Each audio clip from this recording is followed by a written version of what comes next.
back to another episode of Revealing Biblical Truths. Today we are continuing in the series on archaeological sites of the Bible. We will be looking at evidence of Joseph in Egypt, including grain storage areas and more. But before we begin, go ahead and smash that like button and be sure to subscribe and turn on notifications. Now let's talk about Joseph. In National Geographic magazine from 1995 in January, it describes a man called Imhotep who saved his country from a famine.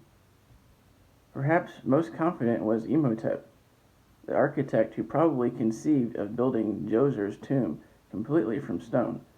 Known as a sculptor, a priest, and a healer, Imhotep is considered a preeminent genius of the Old Kingdom.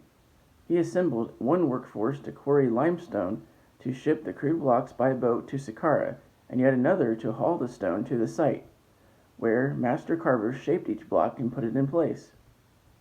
On a granite boulder, the Nile's first cataract, the formidable rapids at Aswan, a sculptor who lived later chiseled out in hieroglyphs the story of how Imhotep had even saved his country from famine. The annual Nile flood, which had inundated surrounding fields every autumn before farmers sowed their seed, failed 7 years in a row. Djoser asked Imhotep where the source of the river lay. The pharaoh intended to travel there to interrogate the river gods and beg them to show mercy on his people. But Imhotep replied that sacred god books had given him the answer. The floods returned and the famine was over. In about 1200 BC, fully 1400 years after his death, Imhotep, the genius architect of Djoser's reign, was deified by the Egyptians, who built cult temples to honor him. Josephus relates that Abraham was responsible for bringing the knowledge during the early part of the First Dynasty, about 1915 BC.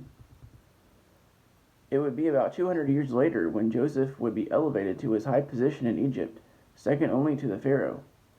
During the same time, the Third Dynasty, there appears to be seen a most incredible individual in ancient records, a man called Imhotep.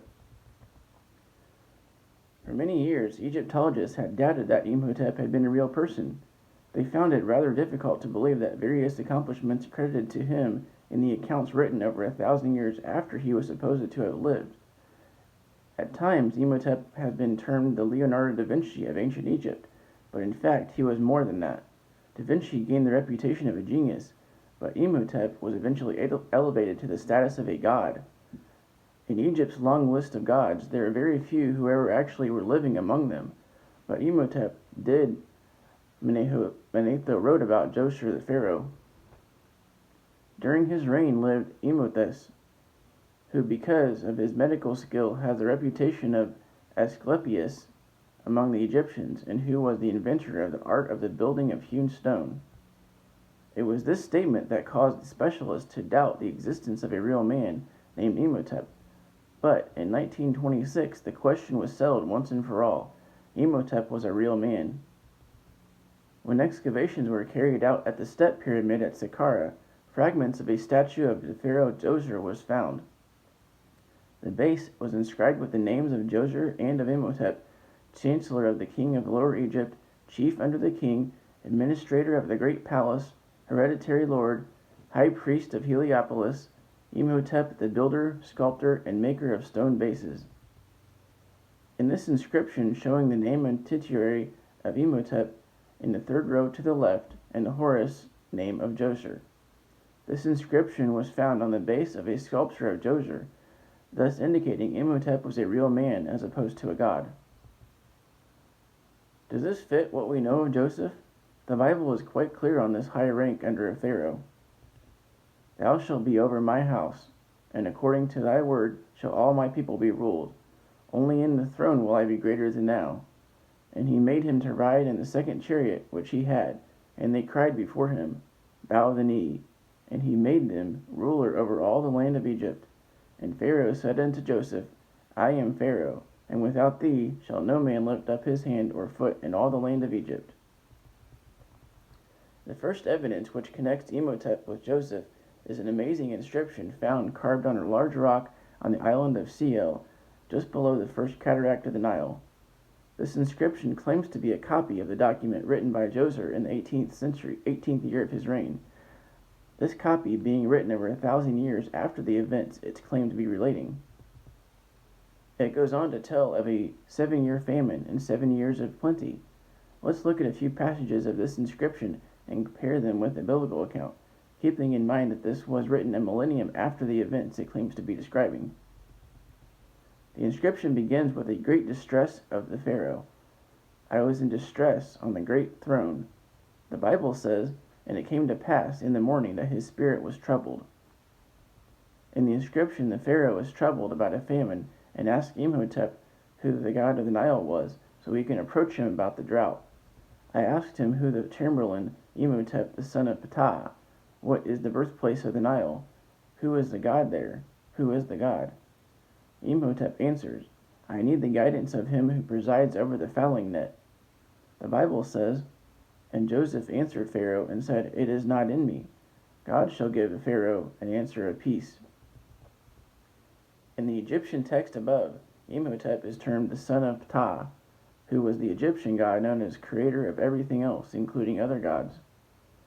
In the inscription, Imhotep answers the Pharaoh about the god of the Nile and tells him where he lives. In the Bible, Joseph interprets the Pharaoh's dream, but the next part of the inscription tells when the Pharaoh king slept. The Nile god Khnum revealed himself in a dream and promised the Nile would pour forth her waters, and the land would yield abundantly for 7 years, after a 7-year drought. This passage reflects the fact of a dream by the Pharaoh of 7 years of plenty and 7 years of famine, although reversed. The inscription then goes on to record Joseph's promise to the Nile god, Khnum, in which the people were to be taxed a tenth of everything, except for the priests of the house of the god, who would be exempted. The Bible says, and Joseph made it a law over the land of Egypt unto this day, that Pharaoh should have a 5th part except the land of the priests only, which became not Pharaoh's. So here we have an inscription which tells the story of Pharaoh, Joseph, asking for his vizier, Imhotep, to help him with the problem of a great 7-year famine. Imhotep tells him he must consult with Yah because the answer is not in him. Then Pharaoh dreams a dream which foretells of the event. Next follows 7 years of plenty, which is the reverse of the biblical account. The Pharaoh levies a tax of 10% on all the population except for the priesthood. The biblical account tells of a 1/5 or 20% tax, with the priesthood exemption. All of the components of the biblical account are present in this inscription, except that the story has been Egyptianized to fit their beliefs. It is believed that this inscription was written during the 2nd century BC by the priests of Khnum for the purpose of justifying their claim of some land privileges. Part of the inscription states that Pharaoh dedicated some of the land and taxation to the god, but this isn't the only inscription with the story. There is a similar inscription on the Isle of Philae, only this one has the priests of Isis stating that Joseph made the same gift to their god for the same purpose.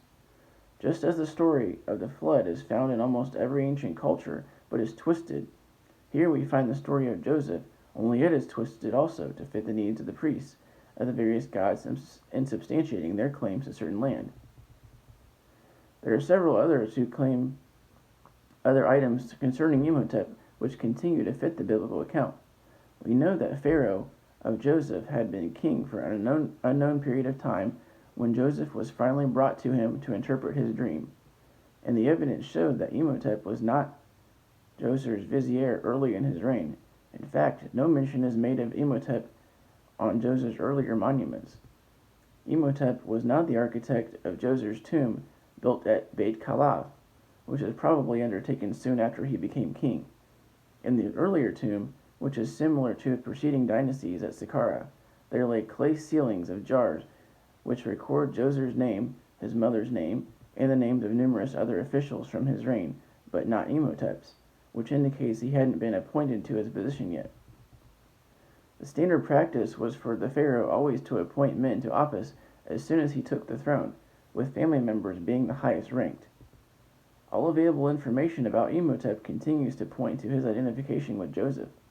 For example, in some inscriptions, his titles indicate that he was not a member of the royal family, but a self-made man. This was unique because the son of the pharaoh was usually the vizier. Imhotep was also the priest of Heliopolis, the biblical On. Now, in the story of Joseph, we learn that his father-in-law was the priest of On at the time of Joseph's marriage. And Pharaoh called Joseph's name Zaphnath-Paaneah, and he gave him to wife Asenath, the daughter of Potiphera, priest of On. And Joseph went out over all the land of Egypt. Since Asenath was old enough to marry Joseph at this time, it follows that her father was at least probably in his 40s. In ancient Egypt, people didn't live much longer than about 50, so at his death or disability, it would follow that his son-in-law would be assigned to the position, especially if that son-in-law were already highly regarded by Pharaoh, as Joseph was. If Joseph became the priest of On, was he being unfaithful to the true Yah? Absolutely not. The Pharaoh had recognized the power of Yah on Joseph, and even though the Egyptians remained idolaters, Joseph made them aware of his Yah and was unswerving in his loyalty to him. The priest of On was not termed the priest of a particular god, but instead the title indicates the position of high honor or political importance. It was Imhotep who is credited with having designed the first pyramid and began building with hewn stone instead of all made brick.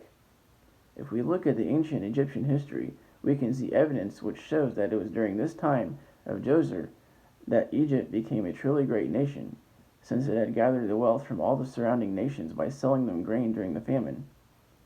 And during the 7 years of plenty, the people, under Joseph's wise guidance, began to organize a great administrative center which would handle the selling of the grain to all the surrounding nations. The complex at the Saqqara, Egypt, was built during the reign of the pharaoh Djoser. Imhotep, Joseph, built this complex. A large complex which was built, which contained the future burial site of the pharaoh, but also included a walled-in center which contained huge grain bins. There was only one entrance into this center, and it was an outside entrance into the system of storage bins. Surrounding the step pyramid, the first ever built, is a very beautiful and elaborate wall containing 13 false entrances and one real. At the main entrance of the east wall at the southern end, one enters a long hall of 40 columns, 20 per side.